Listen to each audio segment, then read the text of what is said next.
let A and B be O algebras. For now, in this definition, doesn't matter what the ring O really is. We say that A and B are separably equivalent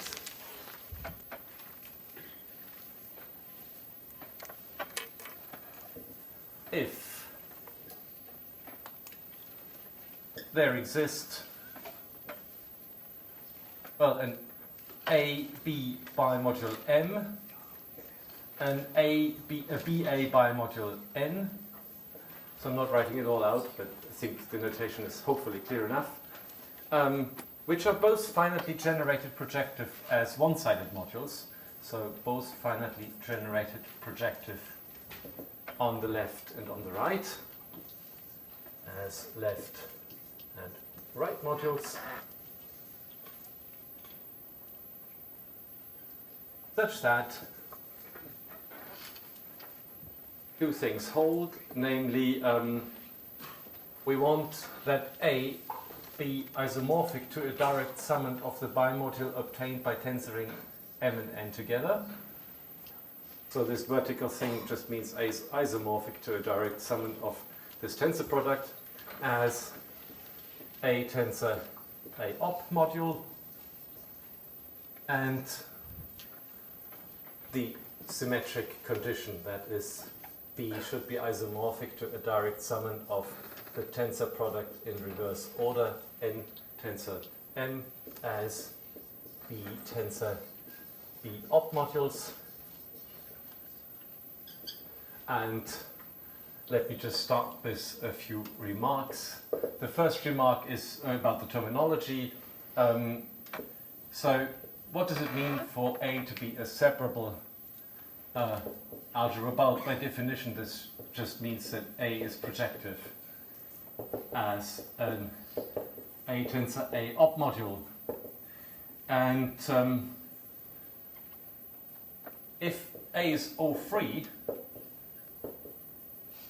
this can easily be seen to be then equivalent to saying that A and the base ring O are separably equivalent.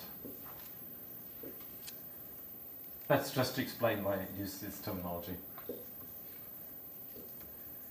And of course, another trivial remark is Morita equivalences and stable equivalences of Morita type are both special cases of separable equivalences.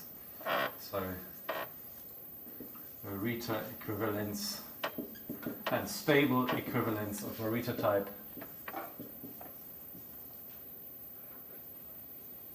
are separable equivalences. That's trivial.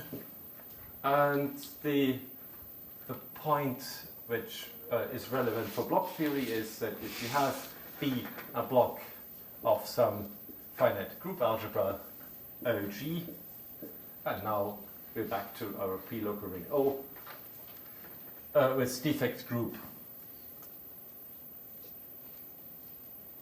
P, then if you remember the definition of defect groups, on one hand we had that OP was isomorphic to a direct summand of the block algebra where we restrict the bimodal structure to OP on both sides. We also have that B as a bimodule is isomorphic to B tensor over OP with B. So this means precisely that B and OP are separably equivalent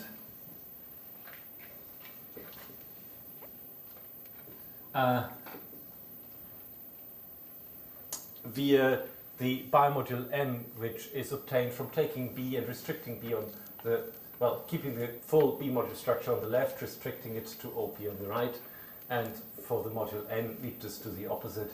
We restrict it on the left to OP and keep the full B module structure on the right. If you write this out, you'll see this is exactly saying this. One formal general abstract nonsense remark is that, which is sometimes useful, if A and B are symmetric O algebras, so isomorphic to their O duals as bimodules, then we can choose, and they're separably equivalent, we can choose the bimodule n to be simply the O dual of n.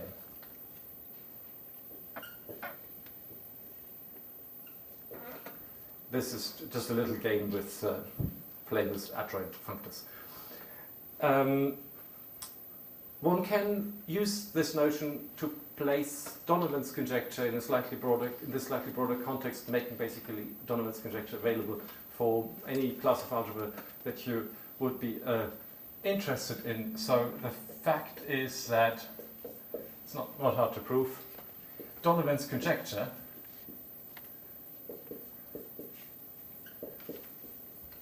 and there's a little technical snag for now. It's over O and over O different from K. So we really need a complete discrete valuation ring here. Donovan's conjecture said that if you fix your defect group, you have at most finitely many Morita equivalence classes of block algebras with that defect group. Now, this is equivalent to saying the following. To the following statement, which removes the reference to defect groups. And this is the statement that every separable equivalence class of block algebras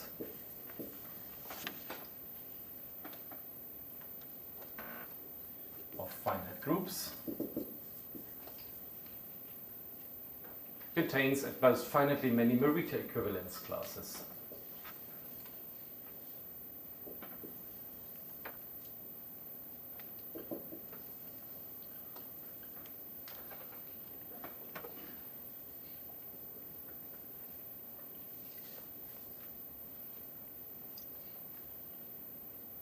And in this formulation, that means you could consider Donovan's conjecture in aversion to any class of algebras you might be interested in. Let me give you a few results which somehow illustrate this notion of separable equivalence as to what you can carry through separable equivalence and what you might not be able to carry through. On the surface of things, it looks like a fairly weak connection between two algebras, but it's just strong enough to carry through invariants that are of a cohomological dimension nature. So let me give you this result, but first a reminder. What was condition Fg? So if you have a finite dimension K algebra, this is said to satisfy Fg if, well, the Hochschild cohomology is finitely generated and the X algebra of any finitely generated module is finitely generated as a module of the Hochschild cohomology. This is the condition we looked at already briefly in the first talk. So this is for any finitely generated module U. And this condition actually carries through separable equivalences, at least for symmetric algebras, which is what we're really interested in the context of block theory.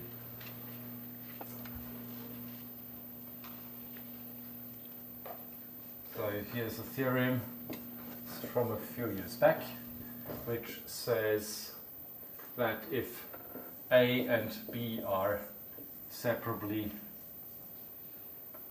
equivalent symmetric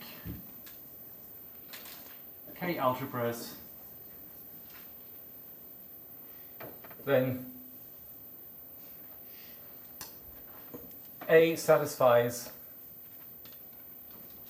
this condition Fg if and only if B satisfies the condition Fg, and moreover, in that case,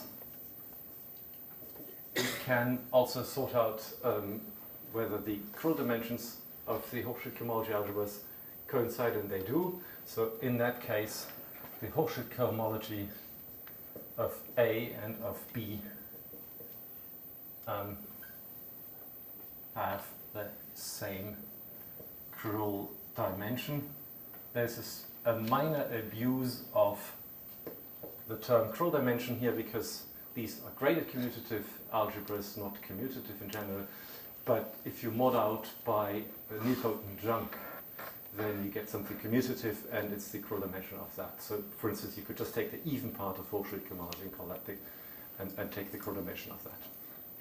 Or you extend the notion of cruel dimension to graded commutative algebras. Either which way would be fine. And as a consequence, one can prove some of the very well-known facts. Let me write this down. So this is a corollary which is well-known. This was known to lots of people before, which says that if B is a block of a group algebra over K with defect group P, then the cruel dimension of the Hochschild cohomology of that block algebra is simply the cruel dimension of the group algebra of P, and that is known to be the P rank, the rank of P. So equal to the rank of P. The rank of a finite P group is the rank of the largest possible elementary abelian subgroup of P. So this is a well-known fact, and in particular, the rank of the defect group is preserved under Morita equivalences, or more generally stable equivalences of Morita type, because one can see that because of this theorem which says that, well, separable equivalences preserve this cruel dimension and therefore the ranks of defect groups. So although we don't know whether the actual defect groups is preserved, at least we know that their ranks are preserved. One of the applications of this theorem is, I just would like to briefly write this down, because this is really the reason for why I looked at this notion, this generality, is that it does give you a finite generation of Hochschild cohomology for some algebras that are quite fundamental to the subject, such as Ivor-Hori-Hecke algebras. So, so let H sub Q of Ws be the Ivor-Hori-Hecke algebra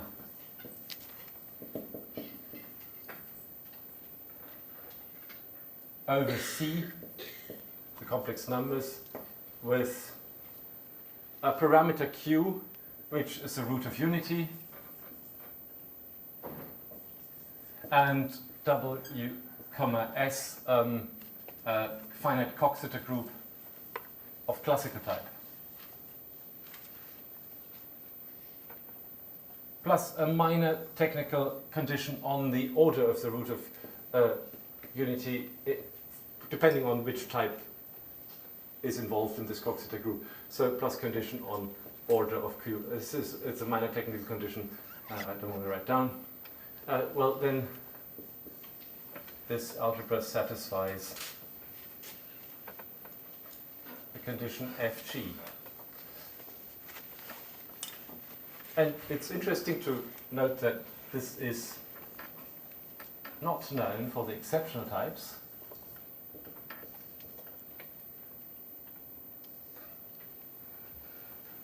It's also not known in positive characteristic. So Ivor-Hori-Hecke algebras and positive characteristics are not known to satisfy this condition Fg. Of course, I would expect they do, but this requires some work. So some of the methods used in the characteristic zero case just don't go through.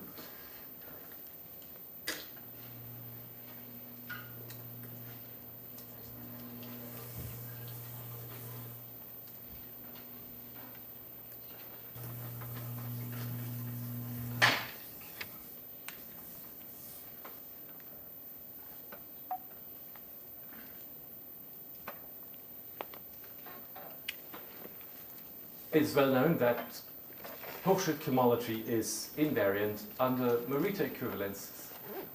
So if Donovan's conjecture were true, then one of the consequences would be that once you fix your defect group, there should be only finitely many isomorphism classes of Hochschild cohomology algebras coming from blocks with that defect group.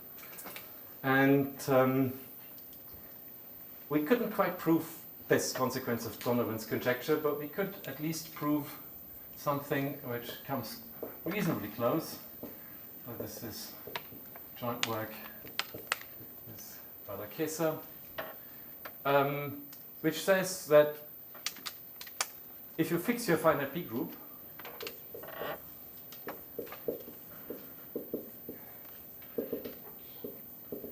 then there are only finitely many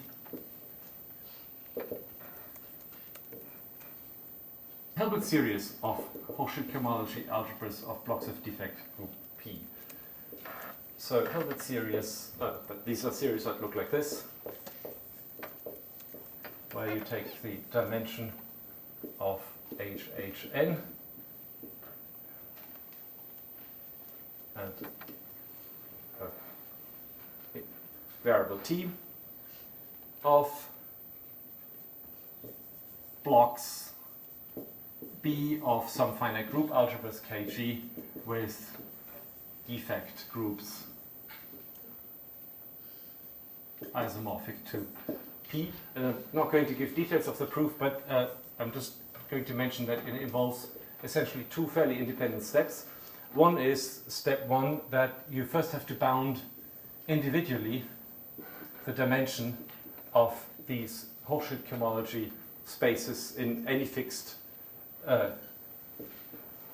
degree in terms of the defect group P for any n. And this is going to be done by induction. And the case n equals 0 is the case I mentioned already, namely that's the theorem of Brouwer and Veit, which says that the dimension of the center is bounded in terms of the defect group. So the induction, the beginning of the induction is given by the theorem of Brouwer and Veit, and that bounds the HH0, and then you have to run through some, well, it's a little bit of block theory and a bit of spectral sequences here and there, and then you get this for any integer n. So that at least bounds these integers that show up here in terms of the defect group. That does not yet bound the possibilities for these series. In order to bound those, what you need to be able to bound are the degrees of the generators and the relations that occur in the Hochschild cohomology. And that is a totally different way of reasoning. That requires, so we need to bound the degrees of generators and relations of Hochschild cohomology in terms of the defect group P, and that is done using Benson's regularity conjecture. So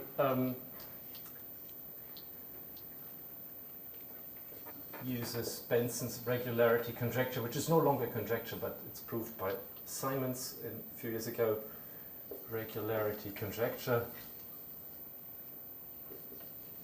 which says that the Castronovo-Mumford regularity of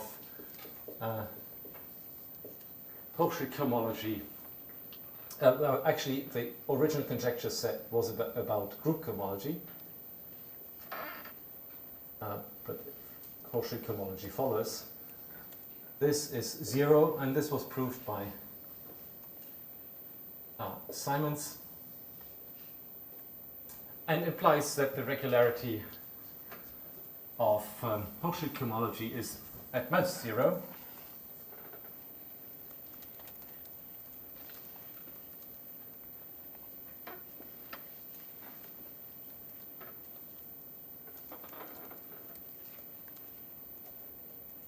So implies that the regularity of the Hochschild cohomology of the block is at most 0, and this bounds generators and relations by the theorem of Serre.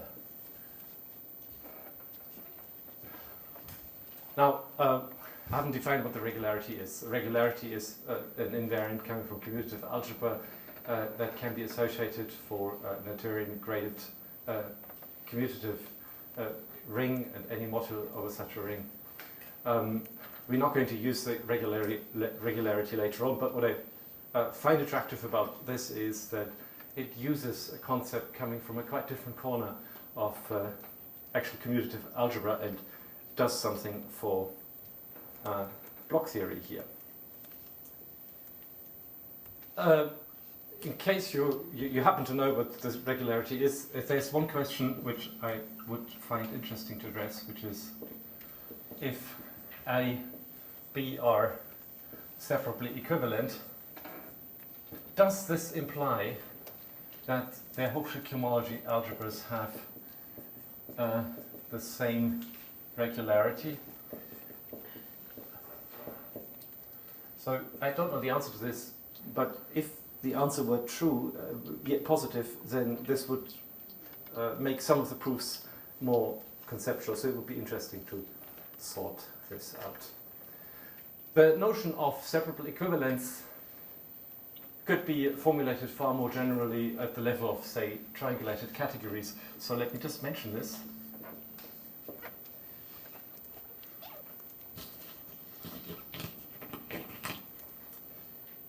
So C and D triangulated categories are called separably equivalent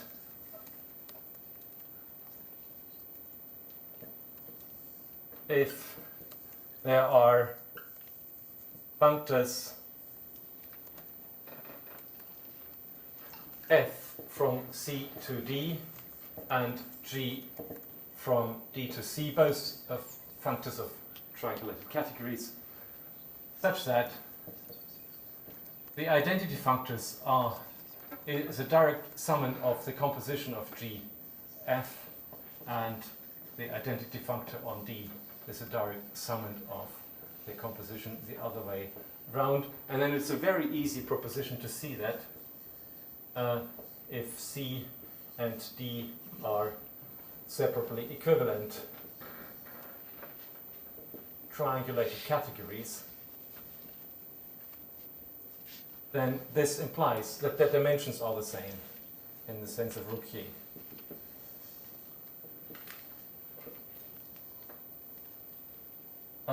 I won't define the dimension here because I won't really use it later. The dimension of a triangulated category is essentially a measure as to how fast you can generate a triangulated category starting from a single object. And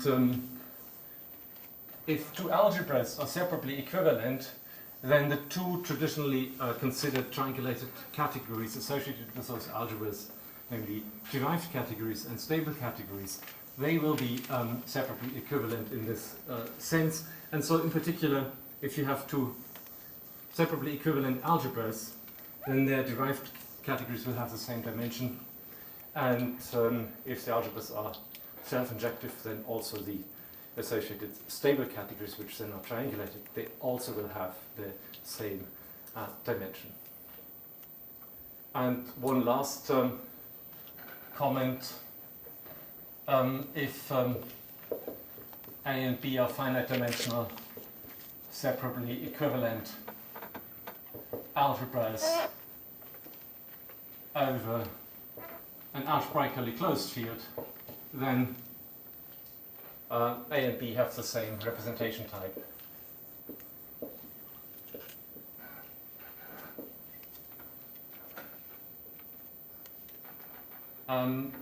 The proof is very, very easy. The only thing, in order to identify whether the algebras are wild, you use a criterion in a paper of Erdmann Nakano from 2002 to identify wild algebras. This is a paper on the representation type of Hecke algebras, and they have a criterion in there which is sufficient for an algebra to be wild, and you use that to ensure that being wild is carried through separable equivalence.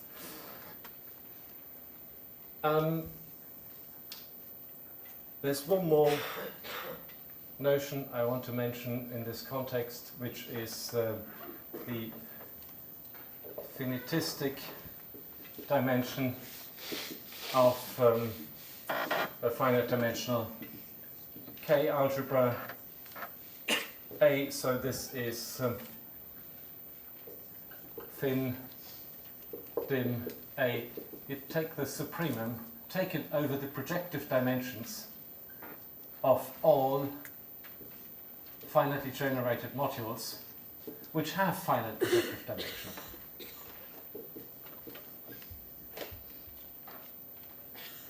And well, there could be modules a priori with arbitrarily large projective dimension for a fixed algebra, and then this supremum would not be an integer. So this is an integer or infinity. But there's a finitistic dimension conjecture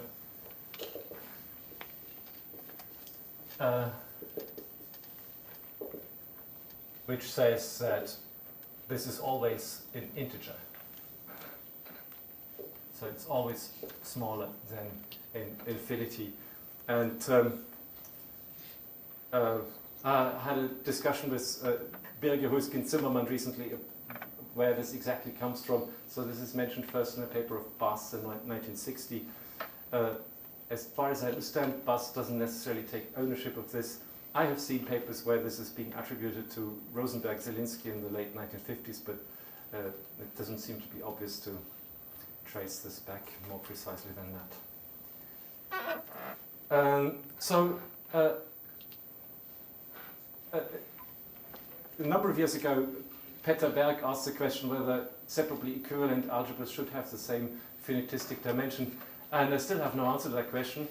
But nonetheless, there are ways to carry through the finitistic dimension through separable equivalences, not of the algebras themselves, but of endomorphism algebras of certain modules that correspond to each other in a certain way through this separable equivalence, and that has actually nice applications in the context of what's known as cohomological Mackey-functors.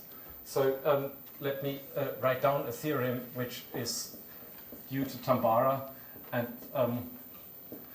goes back to 1989. I will not define what cohomological Mackey-functors are. This is just to illustrate that what I'm going to say next has applications in that area. He says that the category of cohomological Mackey-functors on finite group algebra KG has finitistic dimension S of P plus 1, where P is a Sylow P subgroup of G and S of P is the sectional rank of P. What is that by definition? That is by definition the rank, the maximum of all possible ranks of subquotients of P. So Q is a normal subgroup in R, is a subgroup of P.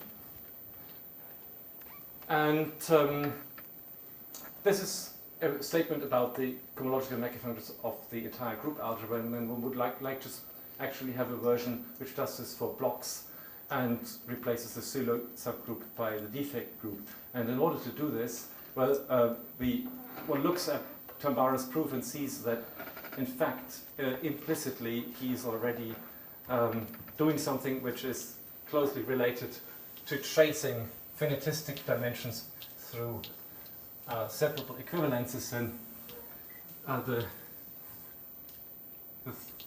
theorem one can extract from this is the following.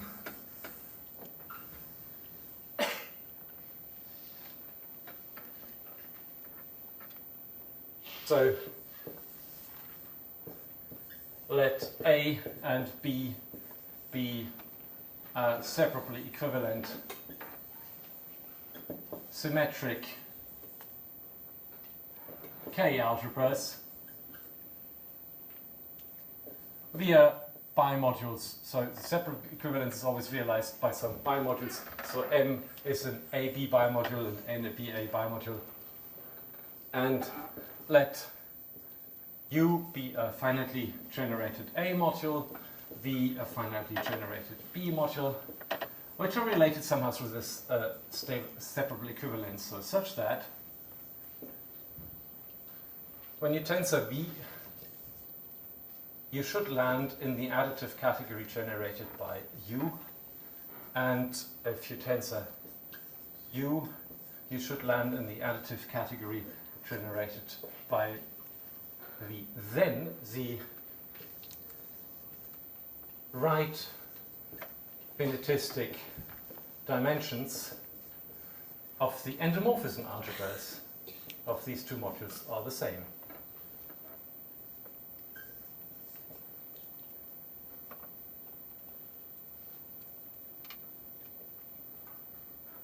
And as a consequence, we get the theorem that we would like to get, namely the category of cohomological Mackey-functors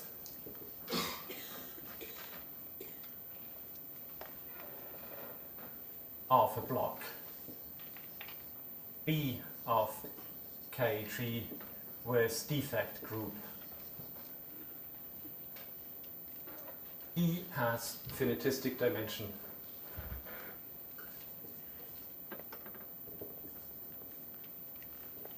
sectional rank of the defect group plus 1. And so this is from last year, and there was an interesting element of surprise when at the same time Robinson and Muller, they came up with a conjecture bounding the number of simple modules, and the sectional rank isn't something that comes up on a day-to-day basis in this business, but they have a conjecture which is seemingly unrelated, which is so due to Muller and Robinson from last year, which says that if you have a block of Kg with defect group P, then the number of simple B modules up to isomorphism should be bounded in terms of the sectional rank by P to the sectional rank of capital P.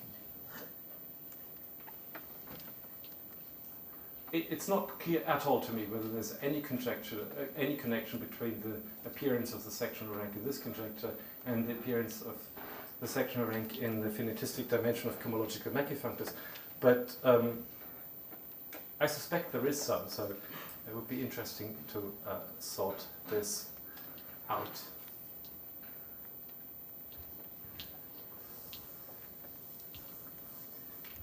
Okay, so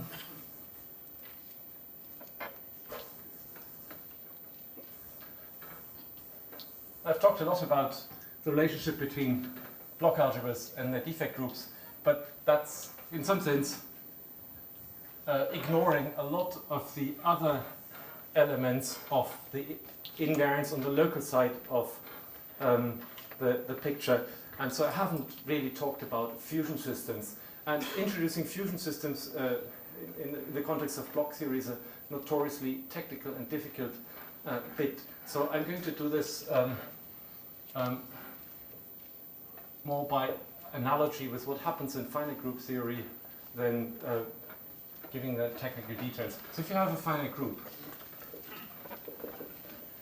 and you want to understand G by sort of looking first at the p-local structure of G and see how much information about the group G you can get from that p-local structure of G. You of course first have to give a sense to what you mean by p-local structure.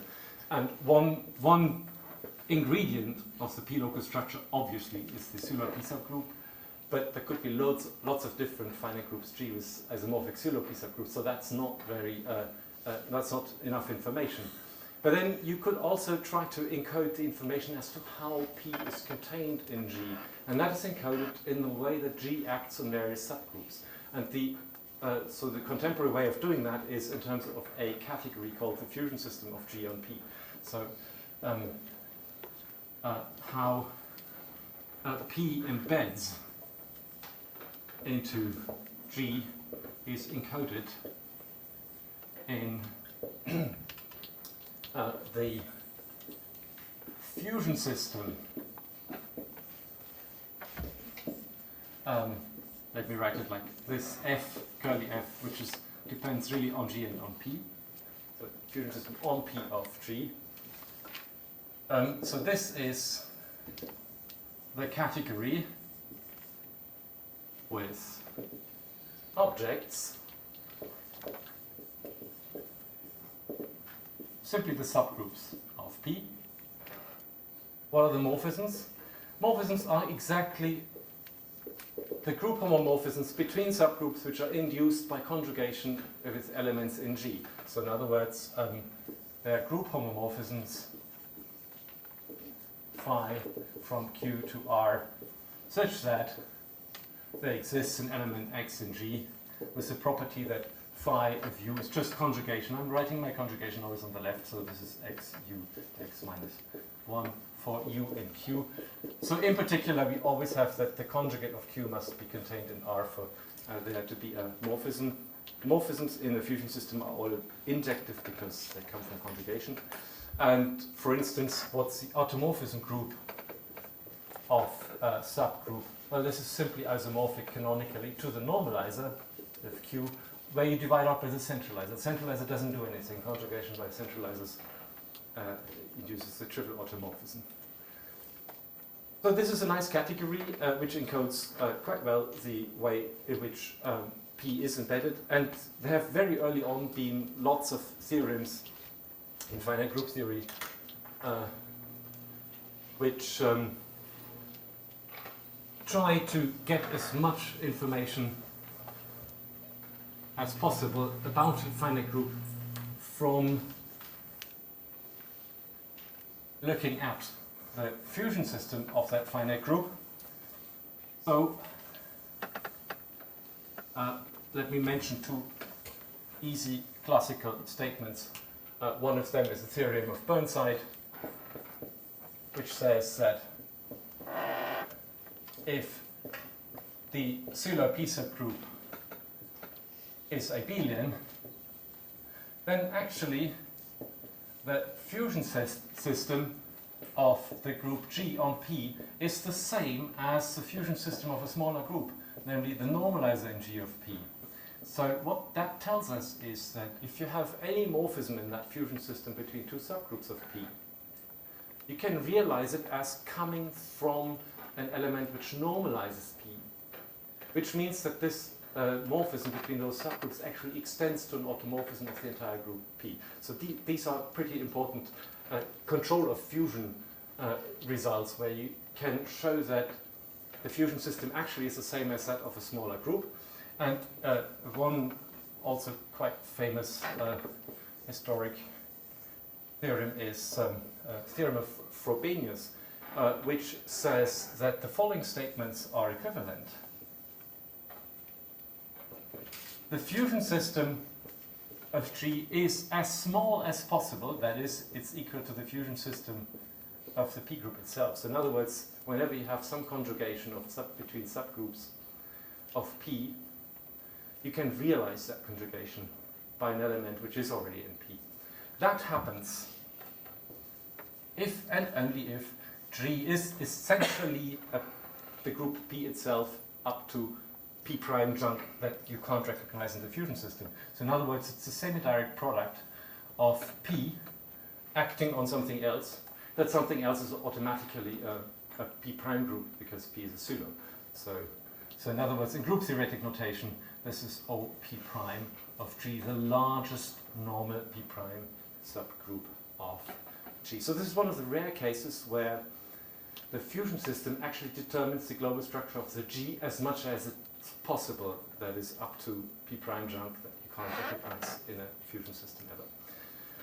And well, so there are lots of results in the run-up to the classification of the finite simple groups where the attempt is you look at some category which looks like it should be the fusion system of a finite group. You hope that if you can construct such a finite group, that finite group will end up being a simple group.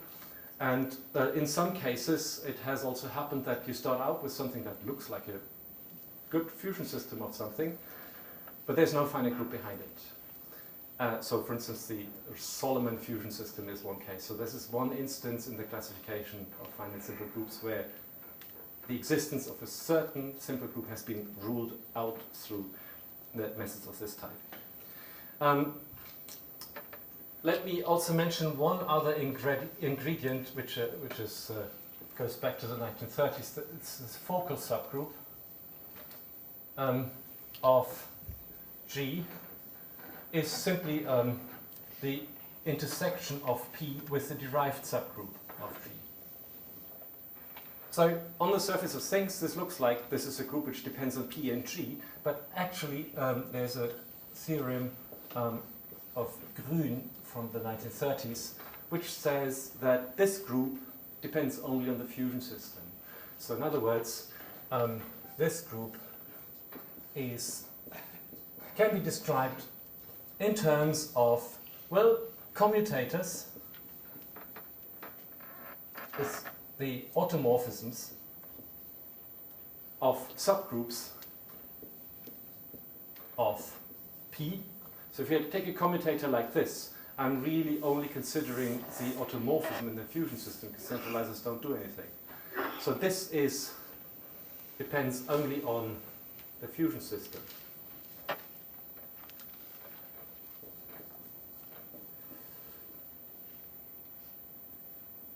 And it's taken quite a while with early attempts by Brouwer and then a paper by Alperin and Breuer to sort out that one can indeed associate categories like this to an arbitrary block where one, as always, replaces pseudo P subgroups by defect groups. So Alperin and Breuer in a paper from 1979, they associate with any block B of some finite group algebra over O or over K. This makes no difference in this case, and with defect group P, a category F, which I'm going to denote by F sub P of B, which is then called the fusion system of the block on the defect group P, with objects as before. You take the subgroups of P and then the morphisms. That's where the difficulty lies. So the morphisms will still be certain conjugations in G, but you don't take all of them. So the fusion system of a block B on a defect group P is certainly a subcategory of the fusion system of G on a pseudo containing the defect group, but it's not a full subcategory. And what you exactly need to take here is fairly technical to write down. You have to play with, if you have heard these things, Brouwer pairs and such things. I'd rather not describe this in detail. The important point is that the categories that you end up with here have formal properties which are phenomenally similar to the formal properties of fusion systems of finite groups, to the extent that there's an open question whether any fusion system of a block should actually be the fusion system of some possibly different finite group. So does there exist a finite group H such that P is actually a Seuler P subgroup of H, and such that the fusion system that we've described of the block B on P should actually be the same as the fusion system of that finite group H. So I'm just writing down this question to give you some of the intuition that when you work with fusion systems of blocks, you're not really working with anything else but fusion systems of finite groups. I should mention that because of those similarities, Puig in the early 1990s axiomatized the notion of fusion systems. So there's now a notion of abstract fusion systems. So he described fusion systems by writing down a list of axioms which is satisfied by these fusion systems. So abstract notion of fusion systems. And this has become since a very lively area of research, because there are fusion systems in this abstract sense where it is known that they do not come from finite groups, such as the one I mentioned, the Solomon non-existing finite simple group does give rise to a fusion system in Puig's abstract sense. And so people have started to try to classify fusion systems and then import more and more notions from finite group theory to fusion systems. So there's now a notion of simple fusion systems as well. And there's an ongoing program of Aschbacher and other people who try to classify simple fusion systems, at least at the prime 2. It seems to be out of reach for now at other primes. But as I said before, the theorem of Grün, which says that this focus subgroup is just an invariant of the fusion system, that allows us to define focus subgroups for an arbitrary fusion system. So if F is the fusion system of such a block, define a focus subgroup just in this way. So we take the commutators of any automorphism and element U, where phi belongs to the automorphisms in this category, and Q is any subgroup of P, and U any element in Q. And you look at the group generated by all this. That's your replacement for a focus subgroup. It becomes the focus subgroup of G through Grün's theorem if the fusion system is that of a finite group. And the type of questions that I asked earlier about to what extent does the Morita equivalence class of a block determine the defect group? So that has many more subtle variations, such as, well, does the Morita equivalence class determine the fusion system? Does it determine certain of the invariants of the fusion system, such as, for instance, the focal subgroup? And there's one theorem I'd like to present which connects these questions, the Morita equivalence class of the block B, to elements around the fusion system, making use of what I explained yesterday on integrable derivations. So here's a theorem of a flavor which I guess is what we were hunting for, namely connections between Morita equivalence classes and local structure. So let's take B a block of OG with defect group P and fusion system F on P. Then there is an injective group homomorphism of the quotient P by the focal subgroup. Well, the focal subgroup always contains the derived subgroup of P, of course. we look at these commutators here. So it's a normal subgroup, and the quotient is abelian. And it goes into the outer automorphism group with the subscript 1 of the block B. So remind you what that meant. That means we're looking at classes of automorphisms which induce the identity over little k. So classes of automorphisms of B inducing identity on G. And this was related somehow to integrable derivations in the following way. This restricts to an isomorphism between the maximal elementary abelian subgroup of this abelian group and a subgroup of this group where I just make the index 1 a little bit bigger and I have to describe what that M is. And there's a tiny bit of arithmetic coming into the play.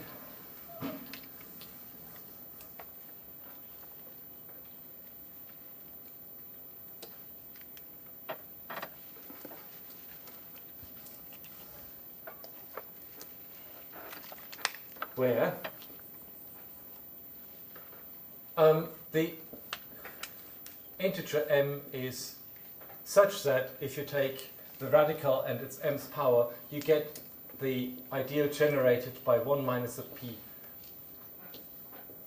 primitive p is root of unity.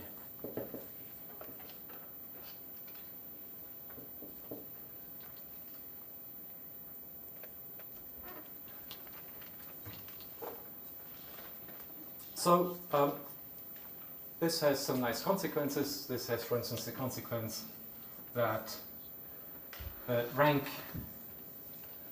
of this quotient is invariant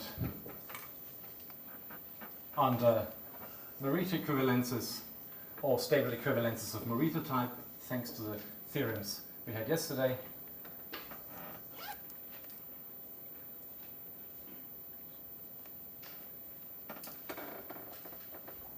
And the other consequence one can get out of this is related to that conjecture on HH1, namely if the focal subgroup is indeed a proper subgroup of the defect group, then the HH1, that comes from the injectivity of this map over there, of the block algebra over the residue field K is indeed non-zero. And it remains an open problem whether this is true in general. I wouldn't necessarily rate this a very strong theorem, but it is at least a theorem that points into the right direction in that it establishes some connection between the algebra structure of the block B and invariance that we have on the local side of the picture, and I think this is, although I'm a few minutes early, a good place to stop. Thank you. Do you